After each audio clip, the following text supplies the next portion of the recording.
Abones vu, Elochain. RVE's Dorer.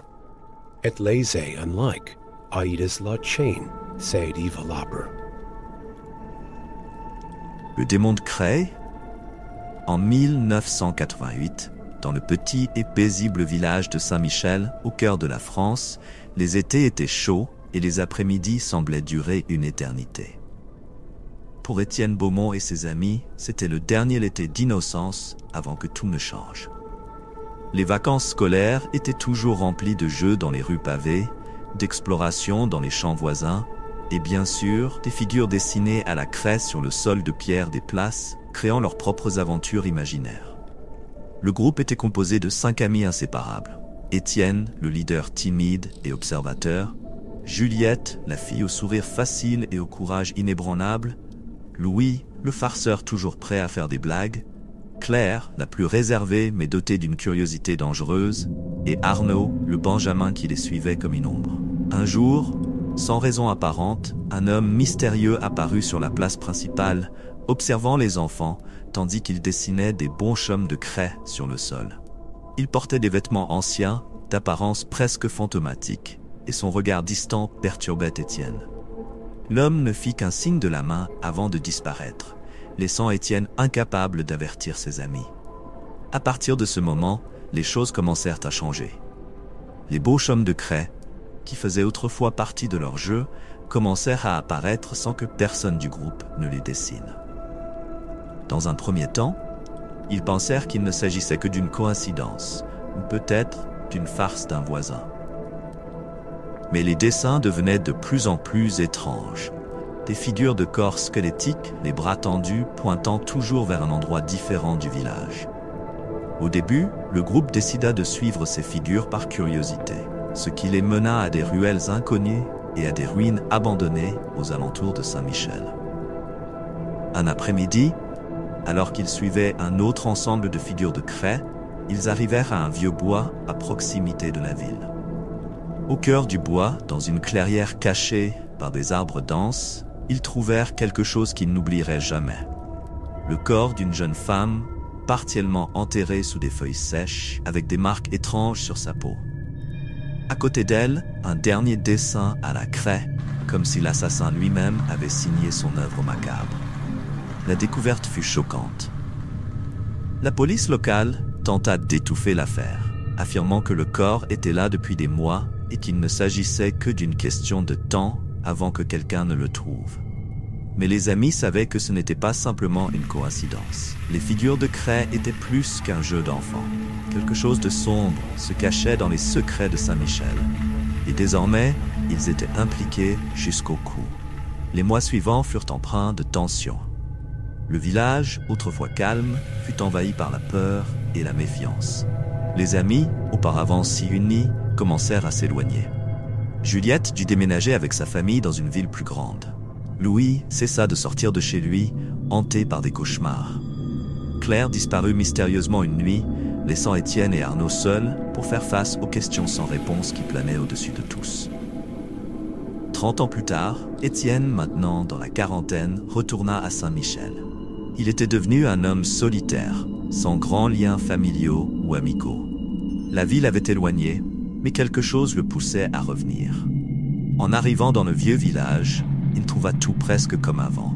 Les rues de pierre, la place centrale avec la vieille fontaine et les maisons aux toits rouges. Mais il y avait une sensation pesante dans l'air, comme si le village gardait les mêmes secrets sombres du passé. Un jour, Étienne trouva une enveloppe anonyme à sa porte. À l'intérieur, seulement un morceau de craie et un billet avec une phrase courte. « Ils sont toujours là ».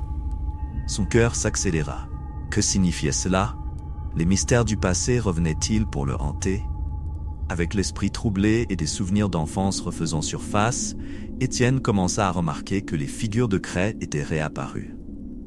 Désormais adulte, il savait qu'il ne pouvait plus ignorer les signes.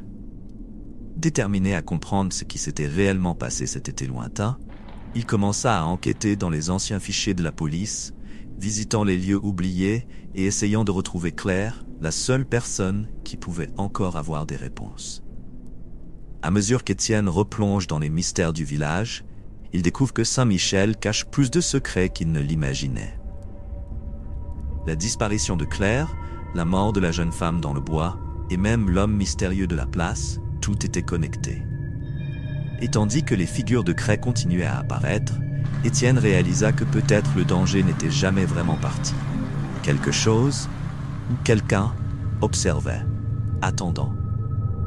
La quête de la vérité poussera Étienne à remettre en question sa propre santé mentale, alors qu'il déterre des histoires oubliées du village, toutes entremêlées par des tragédies et un mal ancestral qui plane sur Saint-Michel comme une ombre silencieuse. Il sait que le temps presse et que cette fois, il pourrait ne pas échapper aux figures de craie. Les rues de Saint-Michel étaient calmes ce matin-là. Le silence n'était pas étranger dans ce petit village, mais il y avait quelque chose de différent ce jour-là. Étienne Beaumont marchait lentement dans la rue pavée, ressentant la familiarité du lieu qu'il avait si longtemps évité. L'odeur de pain frais s'échappait des boulangeries, les volets des fenêtres grondaient en s'ouvrant, et le son lointain de la cloche de l'église remplissait l'air, résonnant dans le village endormi. Mais même avec toute la tranquillité que Saint-Michel offrait, Étienne ne pouvait ignorer l'inquiétante sensation qui l'accompagnait depuis son retour. Il passait devant la vieille fontaine sur la place principale lorsqu'il s'arrêta brusquement. Ses yeux tombèrent sur le sol de pierre irrégulier. Là, au milieu de la poussière, quelqu'un avait dessiné quelque chose. Étienne se baissa, le cœur battant alors que le contour d'une figure de craie devenait visible. C'était un bonhomme, simple, avec une tête ronde et des bras et des jambes fins, dessiné de manière désinvolte. Mais Étienne savait ce que cela signifiait. Sans réfléchir à deux fois, Étienne recula vers le sentier. Son corps se mouvait par instinct, tandis que son esprit était envahi par la peur. Chaque branche qui se brisait sous ses pieds semblait plus forte que la précédente, comme une alarme appelant ce qui se cachait dans l'ombre. Il savait qu'il ne devait pas être là, que le passé avait été enterré pour une raison. Mais maintenant, il était trop tard. À mesure qu'il s'approchait de l'entrée du bois, un bruit plus fort, semblable à des pas lourds, résonna sur le sentier. Le cœur d'Étienne s'emballa et il se mit à courir. Le vent fouettait son visage et les arbres semblaient se refermer autour de lui, comme s'ils tentaient de l'empêcher de fuir. Le bruit le suivait de plus en plus près, jusqu'à ce qu'il parvienne finalement à sortir de la forêt, ses bottes glissant sur la terre humide. Lorsqu'il atteignit le sommet de la colline qui surplombait le village, il s'arrêta, haletant, et regarda en arrière. Il n'y avait rien. La forêt était à nouveau silencieuse, comme si elle l'avait laissé partir. Mais Étienne savait que ce n'était pas la fin. Il le savait, dans chaque fibre de son corps, que quelque chose le suivait, une ombre échappée des souvenirs enfouis. Alors qu'il descendait la colline, retournant vers le centre de Saint-Michel, le son des cloches au loin semblait remarquablement différent, comme si les tintements portaient une tonalité sombre. Il devait parler à quelqu'un. Quelqu'un qui pourrait comprendre ce qu'il traversait. Et la seule personne qui lui venait à l'esprit était Louis. Louis, le plus introspectif du groupe, avait toujours été celui qui gardait des secrets. Après cette nuit dans le bois, il s'était isolé, se plongeant dans des études sur l'occulte et le paranormal. Étienne avait perdu contact avec lui depuis des années, mais savait que Louis habitait toujours une maison isolée, en marge du village, un endroit où peu s'aventuraient. Avec le cœur encore battant, Étienne se dirigea là-bas. La maison de Louis était une vision triste. À moitié abandonnée, entourée de mauvaises herbes et de fenêtres sales. Les rideaux étaient fermés et les lumières éteintes, mais Étienne frappa à la porte avec insistance. Il ne pouvait pas attendre. Il avait besoin de réponse. Après ce qui sembla être une éternité, la porte grinça et une silhouette apparut dans l'ombre du seuil. Louis, maintenant vieilli et amaigri, semblait encore plus réservé qu'avant, ses yeux sombres et enfoncés observant Étienne avec méfiance. « Étienne ?» Sa voix était rauque, presque méconnaissable. « Louis, j'ai besoin de te parler. » Étienne entra sans attendre d'invitation, se sentant intrus, mais n'ayant pas d'autre choix. Louis ferma lentement la porte, et la pièce, aux murs couverts de livres et de papiers, les enveloppa dans un silence épais. L'odeur de bougies consumées et de moisissures flottait dans l'air. Sans perdre de temps, Étienne raconta l'histoire du dessin à la craie sur la place et des événements dans le bois, la sensation d'être observé et les symboles gravés sur les arbres. Louis écoutait en silence, mais ses yeux révélaient une compréhension sombre. « Les symboles !» murmura finalement Louis, se frottant les tempes avec ses mains fines. « Ils sont aussi apparus pour moi. Après que tu sois parti du village, je pensais que c'était de la folie. Mais... » Il soupira lourdement et se leva. Fouillant une des étagères remplies de livres anciens et poussiéreux, Louis tira un gros livre, relié en cuir à l'apparence ancestrale.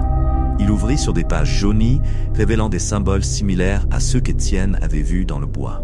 « C'est ancien, Étienne, très ancien, ce que nous avons trouvé cette nuit-là. » Louis hésita, les doigts tremblants en tournant la page. Ce n'était pas un accident. Étienne fronça les sourcils. « Que veux-tu dire ? » Que nous avons été conduits jusqu'à ce corps exprès. Exactement.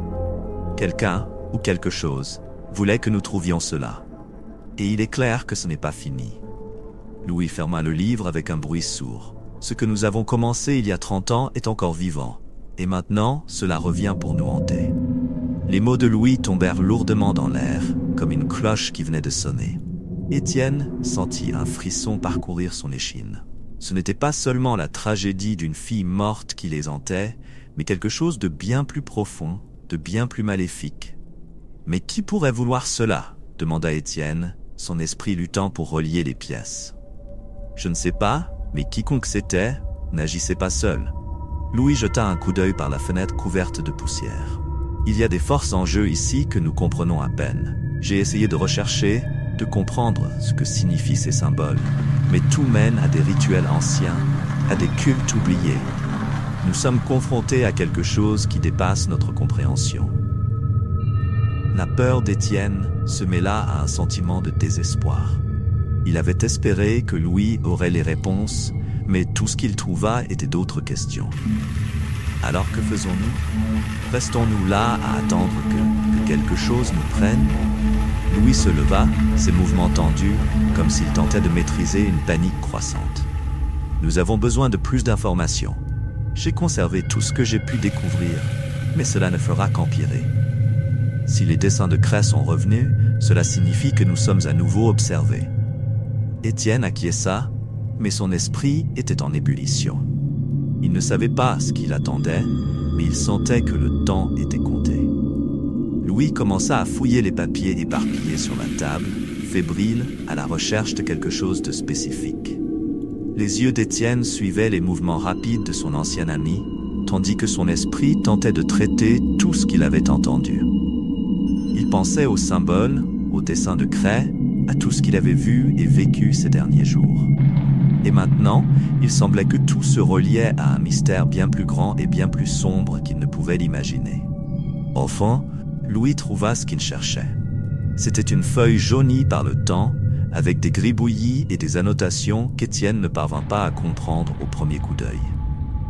Louis la posa sur la table, pointant vers un dessin central. « C'est ce que j'ai vu en premier », dit Louis, son doigt tremblant légèrement sur le papier. « Il est apparu à ma porte une semaine après ton départ. Un symbole qui semble innocent, mais qui a une signification cachée. Il indiqua un cercle irrégulier, autour duquel se trouvaient d'autres traits évoquant des spirales et des formes géométriques étranges. Ce symbole est lié à un ancien rituel d'invocation, quelque chose qui remonte à des siècles. Il y a des enregistrements indiquant que ces signes ont été utilisés pour marquer des victimes choisies par une entité. Quelque chose qui dépasse notre compréhension. Si vous appréciez cette histoire et que vous voulez suivre les aventures qui vous attendent, n'oubliez pas de suivre notre chaîne. Votre soutien est essentiel pour que nous puissions continuer à créer des récits engageants et passionnants. Laissez votre commentaire ci-dessous et partagez vos impressions sur l'histoire. Votre opinion fait toute la différence pour nous et nous motive à vous raconter encore plus d'histoires effrayantes et mystérieuses. Merci beaucoup de nous avoir écoutés. Étienne s'approcha de la table, tentant de comprendre ce qu'il voyait. Le symbole, à première vue, semblait simplement être un dessin étrange, mais à mesure que ses yeux suivaient les lignes entrelacées, il commença à ressentir une légère nausée, comme si le symbole lui-même l'attirait vers quelque chose de plus profond. Qui ou quoi pourrait faire cela maintenant, après tout ce temps ? Demanda Étienne, sa voix résonnant dans la pièce étouffante. Louis secoua la tête. Je n'en suis pas sûr, mais il semble que quelqu'un ou quelque chose n'ait jamais abandonné. Et maintenant, essaie de terminer ce qu'il a commencé il y a 3 décennies. Mais terminer quoi ? Que veulent-ils ? Insista Étienne, sentant une pointe de frustration envahir son esprit déjà épuisé. Peut-être que ce n'est pas tant une question de ce qu'ils veulent, répondit Louis pensif. Peut-être que c'est une question de qui ils veulent. Et d'après tout ce que je vois, c'est nous, Étienne. Nous sommes les pièces finales de ce puzzle. Il ferma les yeux un instant, comme s'il essayait de se calmer avant de continuer. Quelqu'un ou quelque chose nous a choisis depuis cette nuit-là. Nous avons été marqués. La pièce semblait devenir plus froide à mesure que les mots de Louis résonnaient dans l'air. L'idée que tout cela les concernait, qu'ils avaient peut-être été impliqués dans quelque chose de bien plus grand et plus dangereux, était troublante. Étienne sentit un frisson le parcourir. Si cela est vrai, commença Étienne, hésitant. Comment en sortons-nous ? Comment faisons-nous pour que cela s'arrête ? Louis le regarda avec une expression sombre. Je me pose cette question depuis 30 ans. Et la vérité, c'est que je ne sais toujours pas. Mais le fait que nous soyons poursuivis maintenant signifie qu'ils sont plus proches que jamais. Et si nous voulons survivre, nous devons trouver un moyen de comprendre ce qui se passe avant qu'il ne soit trop tard. Étienne passa ses mains sur son visage, sentant la sueur froide qui s'accumulait sur son front. Son esprit tournait à 1000 à l'heure. Il était revenu à Saint-Michel en pensant qu'il pourrait trouver des réponses. Mais à la place, il avait trouvé plus de questions, plus d'obscurité. Qu'avait-il déclenché cette nuit-là ? Quelle était cette présence qui les avait marqués ? Ils ne pouvaient plus fuir la réalité. Ils devaient faire face à ce qui les menaçait. Et par où commençons-nous ? Demanda finalement Étienne d'une voix basse, résignée. Louis le regarda avec détermination. Nous commençons par le début. Nous devons retourner dans le bois. Il y a des choses que nous avons laissées derrière nous, et je pense que les réponses s'y trouvent. L'idée de retourner à l'endroit où tout avait commencé fit se tordre l'estomac d'Étienne. Le bois n'était pas seulement un lieu, c'était une présence vivante, un écho constant de ce qu'ils avaient essayé d'oublier. Mais maintenant, il semblait qu'il n'y avait pas d'autre choix. « Nous y allons demain matin », dit Louis d'une voix ferme. « Nous avons besoin de lumière, de clarté. Dans l'obscurité, le bois n'est pas un endroit sûr. Et tu le sais. » Étienne acquiesça, sentant le poids de tout ce qui l'attendait. La nuit serait longue, remplie de pensées, de souvenirs et de peurs qu'il avait enfouis pendant des décennies. Maintenant, tout refaisait surface. Quand il quitta enfin la maison de Louis, l'obscurité semblait plus épaisse qu'auparavant. Les rues vides du village étaient envahies par un silence troublant, et les faibles lumières des fenêtres à peine éclairaient le chemin. Étienne leva les yeux vers le ciel, où la lune était partiellement cachée par des nuages. La sensation d'être observé, qui le poursuivait depuis la forêt, n'était toujours pas partie. En marchant vers chez lui, les ombres semblaient s'allonger et se mouvoir autour de lui. Il accéléra le pas, tentant de chasser les pensées sombres, mais chaque bruit autour de lui semblait amplifié. Le vent soufflant à travers les arbres, le bruissement des feuilles, le lointain aboiement d'un chien. Tout semblait faire partie de quelque chose de plus grand, quelque chose qu'il ne pouvait pas voir, mais qu'il savait être là. À son arrivée chez lui, Étienne ferma la porte d'un mouvement rapide et se dirigea directement vers la cuisine. Son esprit était encore agité et il avait besoin d'un moment pour traiter tout ce qu'il avait entendu. Il se versa un verre d'eau, mais ses mains tremblaient légèrement et le liquide déborda dans l'évier. Il respira profondément, tentant de reprendre le contrôle. Montant les escaliers, il entra dans sa chambre, où les rideaux étaient tirés et la seule lumière provenait de la lampe de chevet à côté du lit. Il s'assit au bord du lit, tenant sa tête entre ses mains, tandis que son esprit tournait. L'image du symbole sur la feuille que Louis lui avait montrée ne sortait pas de sa tête. Elle semblait gravée dans son esprit comme un rappel constant que quelque chose n'allait pas. Quand il se coucha enfin, épuisé, le sommeil ne vint pas facilement. Ses pensées étaient un fouillis de souvenirs, d'ombres et de voix lointaines. La sensation d'être observé persistait, comme si l'obscurité de la chambre était vivante. Il ferma les yeux, essayant de chasser ses peurs. Mais au fond de lui, il savait que le véritable terreur était encore à venir. La nuit fut longue et insupportablement silencieuse. Étienne dormit peu et mal. Son corps était fatigué, mais son esprit ne lui offrait aucun répit. Lorsque le premier rayon de soleil pénétra dans la chambre par les interstices des rideaux, il était déjà éveillé, observant la lumière illuminer lentement l'espace, comme pour chasser les ombres qui le perturbaient tant. Il se leva avec difficulté, les muscles tendus par le manque de repos. En enfilant une veste, il sentit le poids de la décision de retourner dans le bois peser sur ses épaules. La simple pensée de revisiter cet endroit lui donnait la nausée. Mais il n'y avait pas de choix. Une voix intérieure lui disait que s'il ne faisait pas face à ce qui les menaçait, cela ne prendrait jamais fin. Et il ne pouvait plus vivre avec cette peur constante. En sortant de chez lui, l'air frais du matin l'enveloppa. Mais il transpirait tout de même. Il marcha jusqu'à la maison de Louis où il trouva son ami dehors, semblant également fatigué, mais déterminé. Ils échangèrent un bref regard, un regard qui exprimait une compréhension silencieuse que le chemin à venir serait dangereux. « As-tu tout pris ?» demanda Étienne en désignant le sac à dos que Louis portait, rempli de carnets, de lampes torches et d'autres objets qu'il jugeait nécessaires. Louis acquiesça. « Oui, tout ce que je pensais pouvoir nous aider. » Des cartes anciennes de la région, quelques notes sur ce qui s'est passé cet été, et ça. Il sortit une petite croix en bois de la poche de sa veste, la levant brièvement. On ne sait jamais. Le chemin vers le bois fut étrangement silencieux. Le soleil était encore bas à l'horizon, et le ciel était teinté d'orange et de rose. Il n'y avait personne dans les rues de Saint-Michel, et à mesure que les deux hommes s'approchaient de l'orée de la forêt, le monde semblait devenir plus sombre, comme si le bois les attendait. « Ça fait si longtemps !» murmura Étienne, tandis que les premières branches sèches craquaient sous leurs pieds. On dirait que rien n'a changé, mais en même temps, tout est différent. Le bois était plus dense qu'il ne se souvenait, les arbres entrelacés comme de vieilles mains tordues formant un labyrinthe naturel.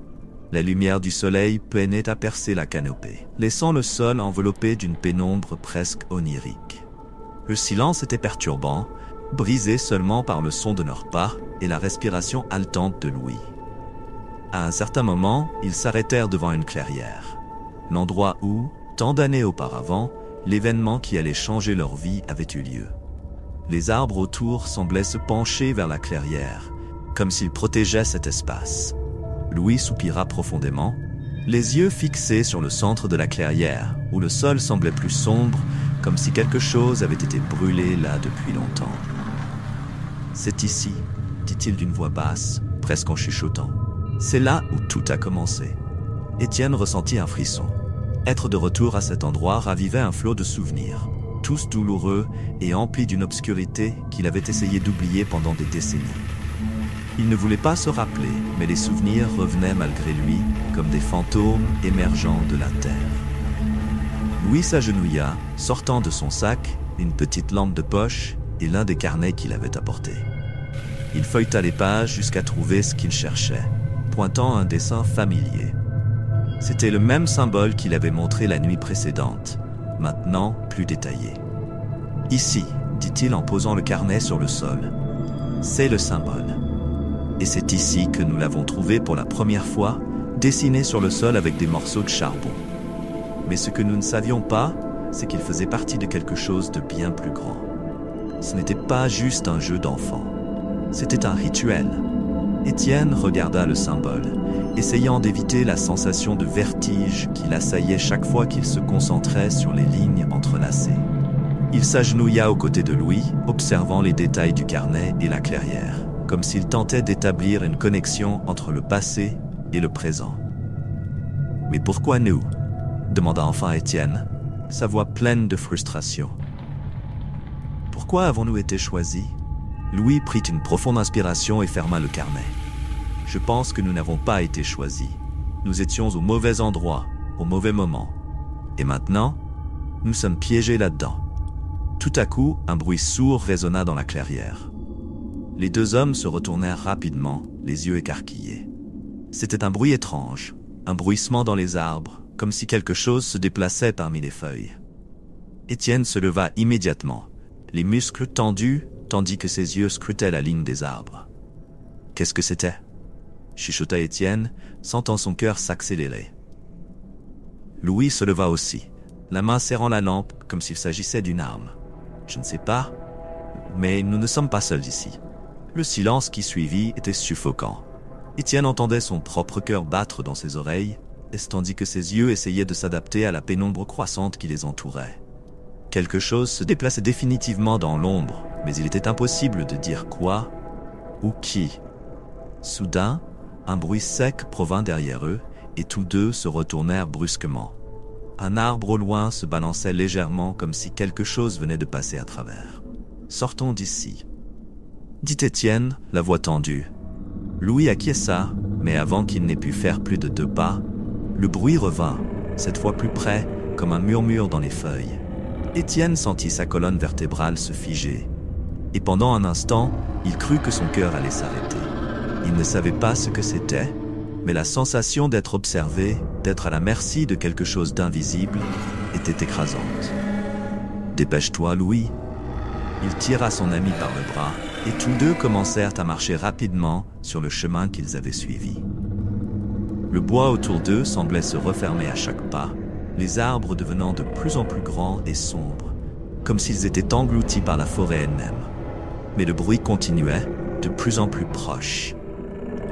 C'est alors qu'Étienne aperçut quelque chose. Dans le coin de son œil, il vit une ombre haute et svelte, comme une silhouette humaine, mais déformée, les suivant de près, se cachant dans les ombres des arbres. Il sentit la panique monter en lui. Étienne accéléra le pas, tentant de contrôler sa respiration, mais la peur était inévitable. Louis, à ses côtés, regardait derrière lui à plusieurs reprises, son visage pâle sous la faible lumière de la lampe. L'ombre, cette présence étrange et menaçante, semblait jouer avec eux, toujours à distance, juste hors de portée, mais suffisamment proche pour être ressenti. Chaque mouvement dans l'ombre intensifiait le terreur que les deux hommes ressentaient. « Étienne, nous devons nous dépêcher !» s'exclama Louis, la voix tremblante. « Nous ne pouvons pas le laisser nous encercler. » Le bois, qui semblait déjà étrange et hostile à leur arrivée, était maintenant un labyrinthe vivant, chaque arbre et chaque branche semblant se tordre comme s'ils faisaient partie d'une entité plus grande qui les observait. Les feuilles sèches craquaient sous leurs pieds, amplifiant le son de leurs pas rapides, tandis que l'écho de ce qui les suivait devenait de plus en plus évident. Étienne savait que fuir ne les sauverait pas. Ils avaient essayé cela auparavant, tant d'années auparavant, et l'ombre les trouvait toujours. Il y avait quelque chose dans ce bois, quelque chose qui se nourrissait de la peur et de l'incertitude. Ils sentaient que le moment de confronter ce qui les menaçait était proche, comme si le bois lui-même les conduisait vers un affrontement inévitable. « Louis, arrête !» ordonna Étienne, sa voix ferme, mais son esprit en désordre. Il se tourna vers son ami qui s'arrêta brusquement, haletant, le regardant avec incrédulité. « Quoi? Tu es devenu fou? Nous devons partir d'ici. Fuir ne sert à rien. » Étienne secoua la tête, les yeux fixés sur Louis. « Cela va nous suivre. Ça a toujours suivi. Depuis l'été 1985, cette chose est accrochée à nous. Peut-être qu'il est temps de faire face à la vérité. » Louis resta silencieux un instant, les mots d'Étienne résonnant dans la clairière sombre. Il savait que son ami avait raison. Fuir ne les mènerait nulle part. Chaque fois qu'ils essayaient d'échapper à ce passé, quelque chose les attirait en arrière. Et maintenant, avec le symbole, les souvenirs et cette présence surnaturelle, il était clair qu'ils avaient réveillé quelque chose. Quelque chose qui ne les laisserait pas en paix tant que la vérité ne serait pas affrontée. « Et que proposes-tu » demanda Louis, la voix faible. Étienne regarda autour de lui, essayant de trouver un signe de la direction à prendre, mais tout semblait identique, comme une mer infinie d'arbres. Ses pensées étaient troubles, Mais un ancien souvenir remonta à la surface, un fragment du passé. Ce qui s'était passé cet été-là, le cercle d'enfants, le jeu, le symbole dessiné au sol, et ce qui s'était passé ensuite. Nous devons retourner au même endroit, dit Étienne, sa voix basse mais résolue. Là où nous avons trouvé le symbole pour la première fois. Là où tout a commencé. Louis hésita, mais il savait qu'il n'y avait pas d'autre option. Ils se dirigèrent vers la clairière centrale du bois, où, des décennies plus tôt, leurs amis avaient découvert ce symbole étrange et, sans comprendre ce qu'il signifiait, avaient joué avec quelque chose qu'ils n'auraient jamais dû toucher. À mesure qu'ils marchaient, le bois semblait les guider, presque comme s'il les poussait dans la bonne direction. Étienne ressentait un mélange de peur et une étrange détermination grandissant en lui. S'il ne faisait pas face à ce qui les menaçait, il savait qu'il ne trouverait jamais la paix.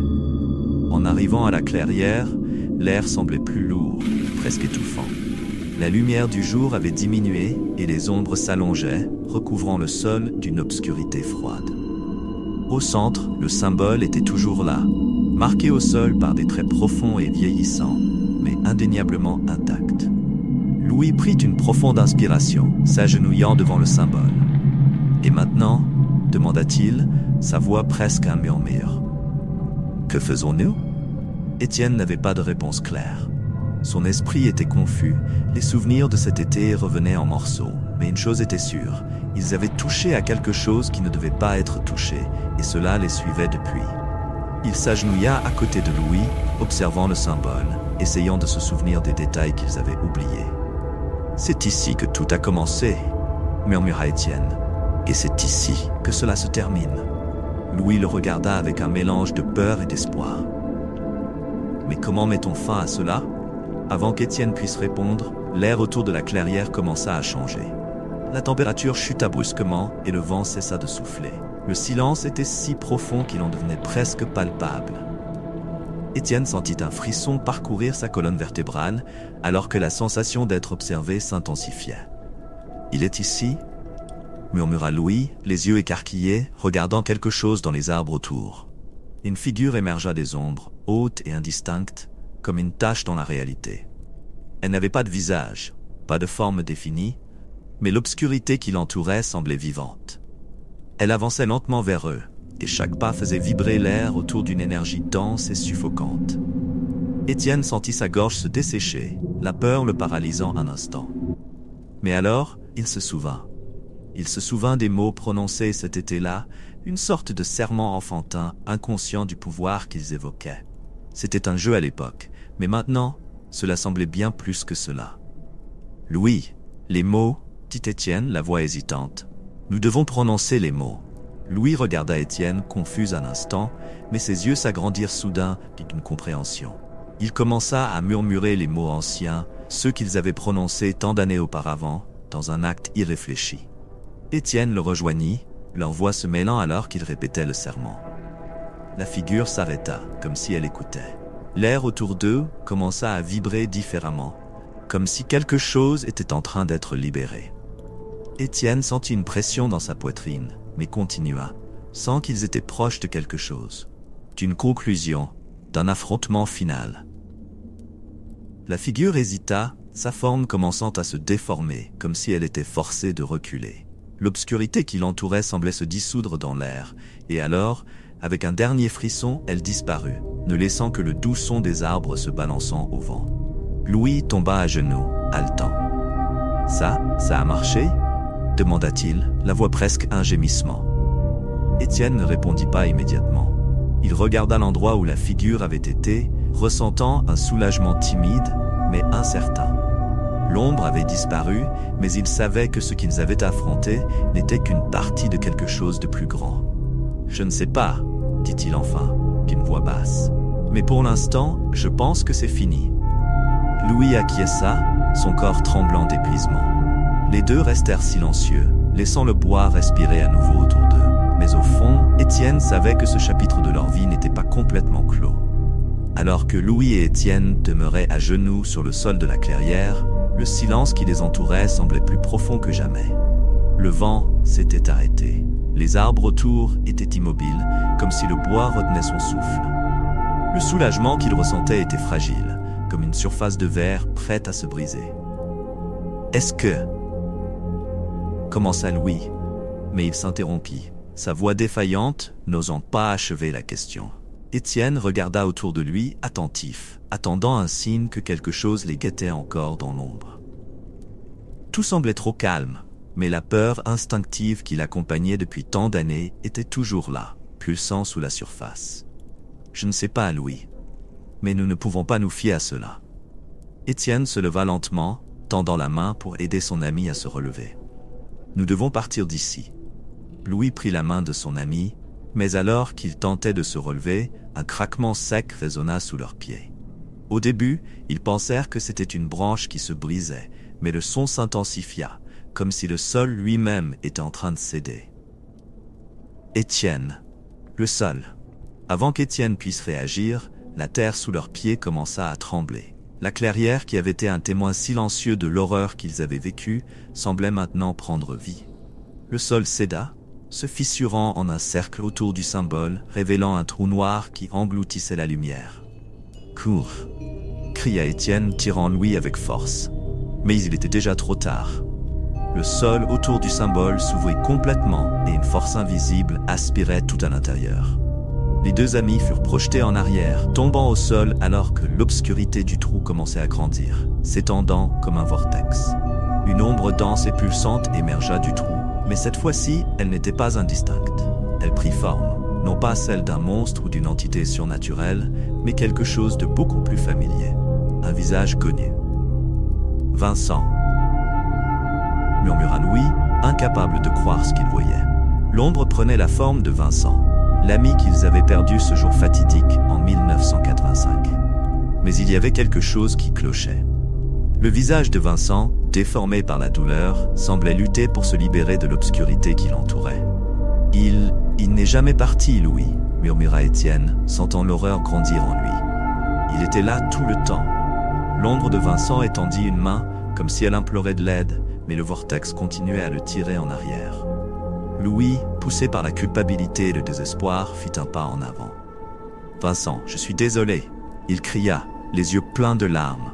« Je n'ai jamais voulu que cela arrive. » Louis tendit la main, essayant d'atteindre l'ami qu'il croyait avoir perdu. Mais au moment où ses doigts touchèrent l'obscurité entourant Vincent, le vortex explosa en une vague d'énergie. Étienne fut projeté en arrière, ses oreilles bourdonnant, tandis que Louis disparaissait dans l'ombre. « Non !» cria Étienne, mais il était trop tard. Louis avait été englouti par l'obscurité avec Vincent. Le vortex commença à se fermer, l'ombre de Vincent disparaissant avec Louis. La clairière retourna au silence. Le trou se referma et tout autour devint calme, comme si rien ne s'était passé. Étienne se traîna jusqu'au centre de la clairière, la respiration lourde, le corps douloureux. Il cria le nom de Louis, mais son ami ne répondit pas. Le bois, maintenant complètement silencieux, semblait indifférent à la tragédie qui venait de se dérouler. Il resta là de longues minutes, sentant le vide autour de lui. Le symbole était encore au sol, intact, comme une cicatrice permanente dans le monde. Le vent recommença à souffler doucement entre les arbres, et Étienne sut qu'il était seul. Avec un effort immense, il se leva. Ses genoux tremblaient, et son corps semblait peser une tonne, mais il savait qu'il ne pouvait pas rester là. L'ombre les avait emportés. D'abord Vincent, et maintenant Louis. Il était le dernier. Alors qu'il marchait de nouveau sur le chemin, le soleil commençait à percer entre les arbres, projetant de longues ombres sur le sentier. Étienne ressentait le poids de la culpabilité et du deuil écrasant sa poitrine. Les visages de Vincent et Louis le hantraient pour toujours. Mais ce qui le tourmentait le plus, c'était la certitude que tout cela n'était pas terminé. Le symbole demeurait, le cycle continuait. Quelque chose avait été réveillé cet été de 1985, quelque chose qui n'aurait jamais dû être touché. Et maintenant, Étienne savait que, tôt ou tard, il devrait y retourner. En sortant du bois, Étienne sentit une légère brise caresser son visage. Il jeta un dernier regard à la forêt dense derrière lui, l'endroit où ses amis avaient disparu. Il pensa aux mots qu'il avait dit à Louis, et une pensée le traversa comme une lame froide. « Pour l'instant, je pense que c'est fini », murmura-t-il pour lui-même, ses paroles résonnant dans la quiétude du matin. Mais au fond, Étienne savait la vérité. Le bois ne les laisserait jamais partir. Le symbole était toujours là, et l'ombre qui les poursuivait attendait encore. Et un jour, il devrait revenir.